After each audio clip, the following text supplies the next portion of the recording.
Chapter 13. Nature, the Enjoyer, and Consciousness. Arjuna said, O my dear Krishna, I wish to know about Prakriti, nature, Purusha, the enjoyer, and the field and the knower of the field, and of knowledge and the object of knowledge. The Supreme Personality of Godhead said, This body, O son of Kunti, is called the field, and one who knows this body is called the knower of the field. O scion of Bharata, you should understand that I am also the knower in all bodies, and to understand this body and its knower is called knowledge. That is my opinion.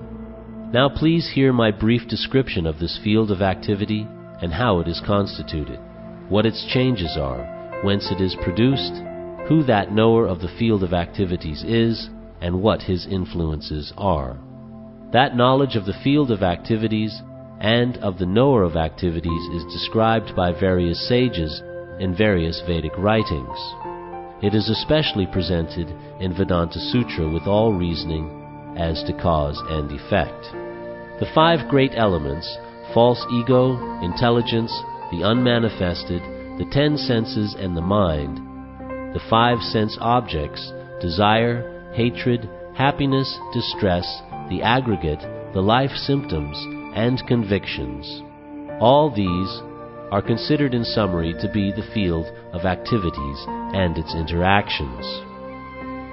Humility, pridelessness, non-violence, tolerance, simplicity, approaching a bona fide spiritual master, cleanliness, steadiness, self-control, renunciation of the objects of sense gratification, absence of false ego, the perception of the evil of birth, death, old age, and disease, detachment, freedom from entanglement with children, wife, home, and the rest, even-mindedness amid pleasant and unpleasant events, constant and unalloyed devotion to me, aspiring to live in a solitary place, detachment from the general mass of people, accepting the importance of self-realization, and philosophical search for the absolute truth, all these I declare to be knowledge, and besides this, whatever there may be is ignorance.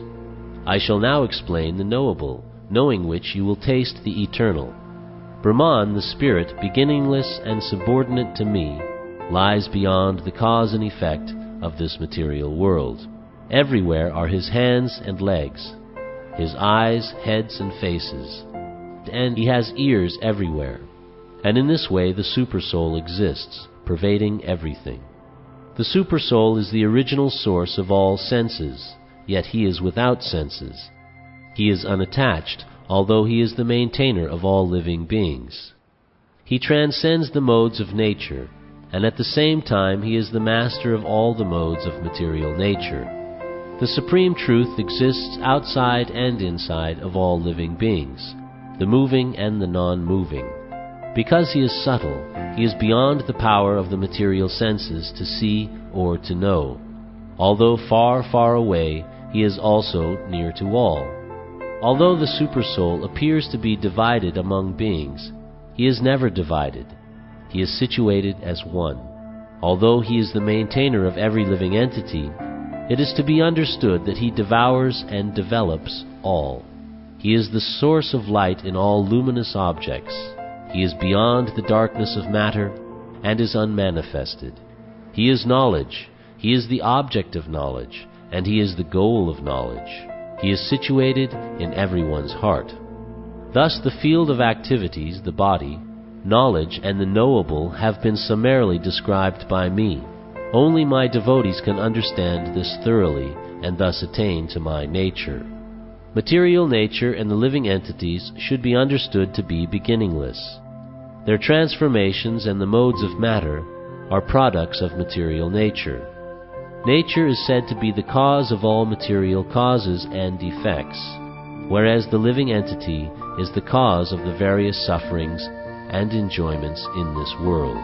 The living entity in material nature thus follows the ways of life, enjoying the 3 modes of nature. This is due to his association with that material nature. Thus he meets with good and evil among various species. Yet in this body there is another, a transcendental enjoyer, who is the Lord, the Supreme Proprietor, who exists as the Overseer and Permitter, and who is known as the Supersoul. One who understands this philosophy concerning material nature, the living entity, and the interaction of the modes of nature is sure to attain liberation. He will not take birth here again, regardless of his present position. Some perceive the Supersoul within themselves through meditation, others through the cultivation of knowledge, and still others through working without fruitive desires. Again, there are those who, although not conversant in spiritual knowledge, begin to worship the Supreme Person upon hearing about Him from others. Because of their tendency to hear from authorities, they also transcend the path of birth and death. O Chief of the Bhartas, know that whatever you see in existence, both the moving and the non-moving, is only a combination of the field of activities and the knower of the field. One who sees the Supersoul accompanying the individual soul in all bodies, and who understands that neither the soul nor the Supersoul within the destructible body is ever destroyed, actually sees. One who sees the Supersoul equally present everywhere, in every living being, does not degrade himself by his mind. Thus he approaches the transcendental destination. One who can see that all activities are performed by the body, which is created of material nature, and sees that the self does nothing, actually sees. When a sensible man ceases to see different identities due to different material bodies, and he sees how beings are expanded everywhere, he attains to the Brahman conception. Those with the vision of eternity can see that the imperishable soul is transcendental, eternal, and beyond the modes of nature. Despite contact with the material body, O Arjuna, the soul neither does anything nor is entangled. The sky, due to its subtle nature, does not mix with anything, although it is all-pervading. Similarly, the soul situated in Brahman vision does not mix with the body, though situated in that body. O son of Bharata, as the sun alone illuminates all this universe, so does the living entity, one within the body, illuminate the entire body by consciousness.